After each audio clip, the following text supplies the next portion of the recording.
Excellences, toute la famille judiciaire vous en saura gré et vous souhaite la bienvenue. Elle interprète votre présence comme étant le signe de l'intérêt vif et soutenu que vous portez à l'institution judiciaire et à ceux qui l'incarnent. Nos remerciements s'adressent également aux représentants des organisations internationales et interafricaines, aux autorités nationales burkinabées, civiles et militaires, coutumières et religieuses. Remerciements avec une mention spéciale à notre frère et ami, Monsieur le Président Terra Fatouma, président de la Cour suprême de la République du Mali. Votre présence dans cette salle nous réjouit, car elle est le signe avant-coureur d'un partenariat fructueux entre la justice malienne et la justice du Burkinabé. Soyez-en remerciés, vous ainsi que la délégation qui vous accompagne.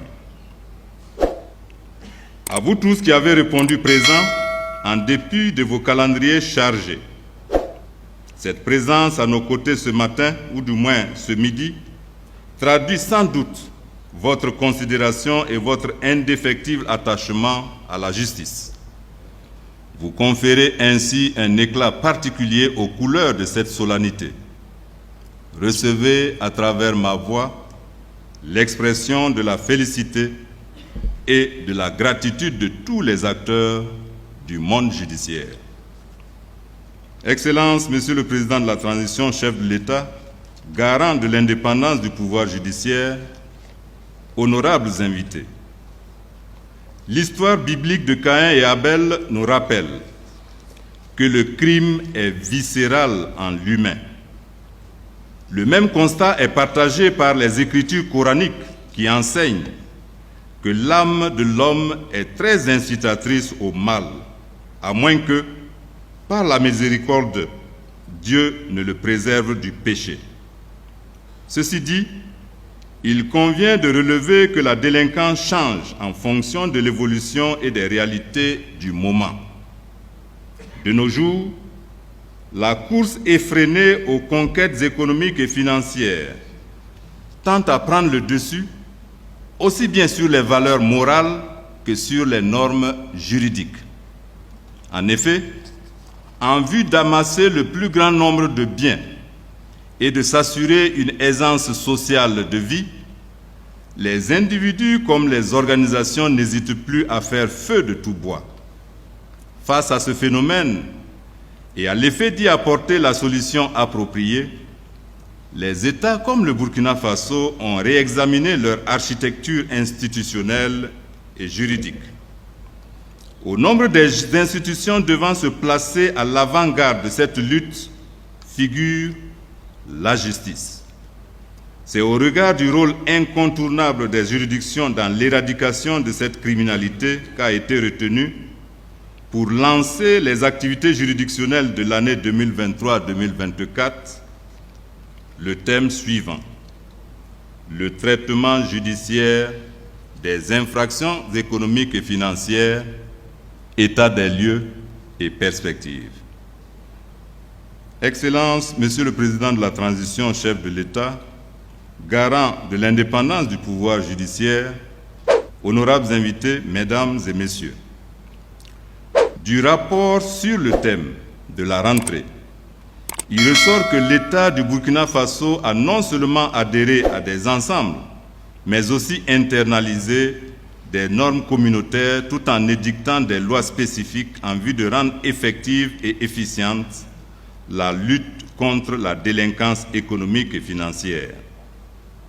La création et la mise en place des pôles judiciaires spécialisés dans la lutte contre les infractions économiques et financières et le crime organisé participent, aux côtés des juridictions préexistantes et des structures d'appui spécialisées, de la volonté des plus hautes autorités de ce pays de faire de la lutte contre ce fléau leur cheval de bataille.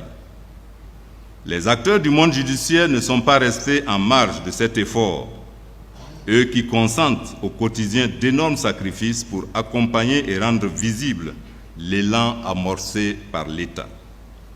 Mais leur action ne peut atteindre son efficacité maximale que si elle est comprise et acceptée de tous. En effet, le traitement judiciaire de la criminalité économique et financière peut se heurter à divers écueils, entravant ainsi l'œuvre de justice. Il n'est un secret pour personne que le terreau fertile de cette forme de délinquance ne se situe point dans les milieux résiduels et que les personnes qui s'adonnent à cette activité hors norme se recrutent dans certaines sphères insoupçonnées. Ces individus et organisations utilisent des moyens et des méthodes complexifiées. La justice doit alors se mettre au diapason et et pour ce faire, elle a besoin de ressources suffisantes au plan humain, logistique et financier.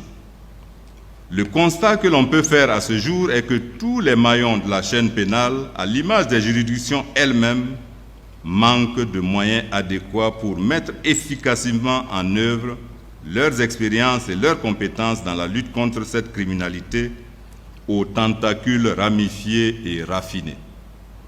Certains instruments juridiques de cette lutte nécessitent également une relecture pour les adapter aux réalités du terrain. Cette tribune se présente comme une occasion pour moi de traduire ma gratitude et mes encouragements à tous ces acteurs qui ne ménagent aucun effort et qui, au prix de 1001 sacrifices, s'emploient inlassablement à inscrire leur action dans la droite ligne de ce noble combat. Tout en saluant la mise en place des régies d'avance à caractère spécifique auprès des sections spécialisées des parquets, des pôles judiciaires spécialisés des tribunaux de Ouaga 1, Ouaga 2 et de Bobo-Dioulasso à travers l'arrêté 2022-361 du 23 août 2022, il me paraît bien indiqué d'appeler à une plus grande attention à l'égard de cette frange de la lutte contre la criminalité économique et financière en lui accordant une ligne budgétaire plus conséquente et du matériel de travail adapté aux exigences de la lutte. À cet accompagnement matériel et financier devrait se juxtaposer inexorablement la prise en compte de la spécificité de l'institution judiciaire en son statut de pouvoir. La justice ne se porte mieux que lorsqu'elle est vue comme une entité distincte et indépendante des autres composantes de l'État. Elle est la garante des libertés individuelles et collectives et la régulatrice du commerce civil, c'est-à-dire des relations au quotidien entre les hommes. Pour ce faire, elle doit être la même pour tous et ne devrait s'ouvrir d'aucune entrave ou pression de quelque nature et pour quelque raison que ce soit.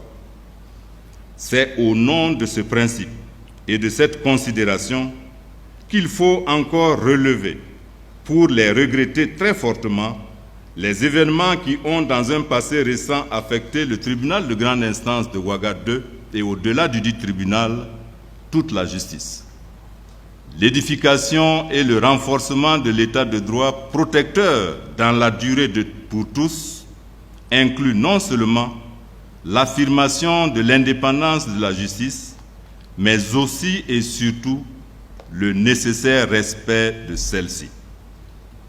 Excellences, Monsieur le Président de la Transition, chef de l'État, garant de l'indépendance du pouvoir judiciaire, honorables invités, s'agissant des activités juridictionnelles proprement dites, qu'il me soit permis de relever à titre de simple renseignement que la Cour de cassation, haute juridiction co-organisatrice de la présente audience solennelle, est résolument engagée à l'image de toutes les autres juridictions de notre pays, en dépit certes du contexte sécuritaire difficile, dans une dynamique d'amélioration continue de sa production juridictionnelle. Selon l'annuaire statistique 2021 du ministère de la Justice, le nombre de dossiers jugés par la Cour de cassation est passé de 337 en 2020 à 582 en 2021. Au titre de l'année 2022, le greffe central de la Cour a recensé 472 dossiers jugés. Au cours de l'année judiciaire qui s'achève, un nombre important de dossiers ont déjà été traités par la Cour, dont certains portent sur des infractions économiques et financières. Ainsi, la Chambre criminelle de la Cour a rendu 19 décisions portant sur cette catégorie d'infractions à raison de 2 arrêts définitifs et 17 autres de désignation de juridictions compétentes. Cette dynamique de performance de la Cour pourrait considérablement s'améliorer si son plan de développement institutionnel, adopté en 2022, recevait un accompagnement conséquent de la part des autorités étatiques compétentes. Excellences, Monsieur le Président de la Transition, chef de l'État, garant de l'indépendance du pouvoir judiciaire, honorables invités, chers collègues, chers collaborateurs, l'année judiciaire 2022-2023 s'en est allée avec ses succès et ses échecs. Tirant leçon de cette expérience, je voudrais émettre le vœu que le nouvel an judiciaire qui s'ouvre soit porteur de plus d'espérance et de victoire. À cet effet, je lance un appel solennel à tous les acteurs du monde judiciaire pour que chacun, à son niveau de responsabilité, s'investisse sans retenue dans la construction d'un monde juridique et judiciaire de plus en plus compris et accepté. Il nous faut, à notre niveau, être sans cesse dans une introspection dénuée de toute complaisance afin d'éliminer les comportements et attitudes inconvenants dans le but d'engager le justiciable à une meilleure prise en compte des nécessités de la justice. La confiance du justiciable en la justice est tributaire, en grande partie, du degré de responsabilité et de probité de ses acteurs.